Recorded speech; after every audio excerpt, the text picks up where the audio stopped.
Phone सुरू होता, माझ्या डोळ्यात पाणी होतं आणि माझी बायको ढसाढसा रडत होती. झालं असं की काही दिवसापूर्वी मला एका अननोन नंबरवरून फोन आला. मी कोर्टात होतो म्हणून मी फोन रिसीव्ह केला नाही, असं बऱ्याच वेळा होतं. रात्री 8:30-9 वाजता मी जेव्हा रिलॅक्स बसलो होतो तर मी पाहिलं की एका नंबरवरून मला वारंवार कॉल आलाय. म्हणून मी कॉल बॅक केला तर समोरून 70-75 वर्षाच्या बाबांनी फोन उचलला. मी म्हणालो, बाबा या नंबरवरून मला कंटिन्युअसली फोन आलाय, कोण बोलतंय? ते म्हणाले की वकील साहेब बोलतायत का? मी म्हणालो हो, मी ॲडव्होकेट योगेश बोलतोय, बोला. ते बोलले की मला आज ब्रह्मदेव भेटला. साहेब मी बऱ्याच दिवसापासून तुम्हाला फोन ट्राय करायचा प्रयत्न करतोय पण फोन लागलाच नाही. मी म्हणालो, बाबा काय झालं सांगा. जेव्हा त्यांनी मला त्यांची हकीकत सांगितली तेव्हा फोन स्पीकरवर होता, माझ्या डोळ्यात पाणी होतं आणि माझी बायको ढसाढसा रडत होती.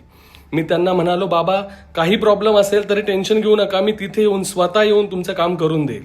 ते बाबा मला म्हणाले की साहेब मी तुमची फी देऊ शकणार नाही. मी म्हणालो की तुम्ही फीची चिंता करू नका, देवाच्या कृपेने आणि तुमच्या आशीर्वादाने माझ्याकडे बरंच काही आहे. असाच एक दिवस मी माझ्या मित्रासोबत बसलो होतो आणि मी कुणाला तरी ऑनलाईन सल्ला देत होतो. तो मला म्हणाला की तू एवढा व्हायरल आहे, एवढा सेलिब्रिटी आहे, लोकांना फुकट सल्ला देतोय, जर याचे तू चार्जेस घेतले तर तू दिवसाला 10-20 हजार रुपये तर सहज कमवशील. मी म्हणालो आणि जर या पैशामुळे जर एखादे बाबा मला कॉल करू शकले नाहीत तर मग काय करायचं? तो मला म्हणाला की प्रॅक्टिकल बन, इमोशनल विचार करू नको. मी एक सिंपलसा विचार केला की जगात 99% लोक प्रॅक्टिकल आहेतच की, आपल्यासारखे 1% लोक तरी इमोशनल राहू देत, नाहीतरी आपण सगळेच कामं काही विना मोबदला करत नाही. धन्यवाद.